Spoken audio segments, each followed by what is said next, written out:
স্বামী বিবেকানন্দ ভারতীয় হিন্দু সন্ন্যাসী, দার্শনিক, লেখক, সঙ্গীতজ্ঞ। স্বামীজির সংক্ষিপ্ত বিবরণের প্রচেষ্টা। স্বামী বিবেকানন্দ কলকাতার এক উচ্চবিত্ত হিন্দু বাঙালি পরিবারে জন্মগ্রহণ করেন। ছোটবেলা থেকেই আধ্যাত্মিকতার প্রতি তিনি আকর্ষিত হতেন। তার গুরু রামকৃষ্ণদেবের কাছ থেকে তিনি শেখেন, সকল জীবই ঈশ্বরের প্রতিভূ, তাই মানুষের সেবা করলেই ঈশ্বরের সেবা করা হয়। রামকৃষ্ণের মৃত্যুর পর বিবেকানন্দ ভারতীয় উপমহাদেশ ভালোভাবে ঘুরে দেখেন এবং ব্রিটিশ ভারতের আর্থসামাজিক অবস্থা সম্পর্কে প্রত্যক্ষ জ্ঞান অর্জন করেন।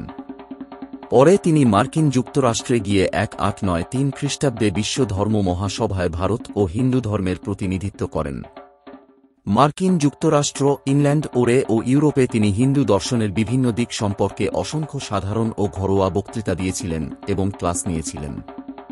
তার রচিত গ্রন্থগুলির মধ্যে উল্লেখযোগ্য চিকাগো বক্তৃতা, কর্মযোগ, রাজযোগ, জ্ঞানযোগ, হার্ভার্ড বিশ্ববিদ্যালয়ে বেদান্ত, ভারতে বিবেকানন্দ, ভাববার কথা, পরিব্রাজক, প্রাচ্য ও পাশ্চাত্য, বর্তমান ভারত, বীরবাণী, কবিতা সংকলন, মদীয় আচার্যদেব ইত্যাদি।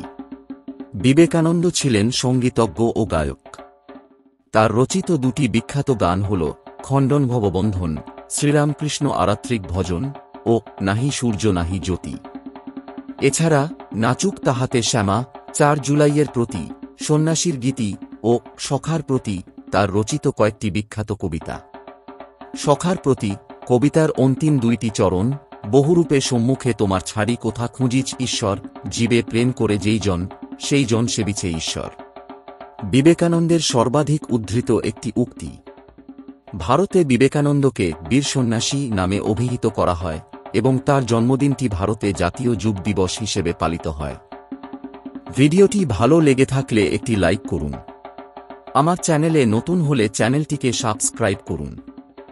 ভিডিওটি শেষ পর্যন্ত দেখার জন্য ধন্যবাদ।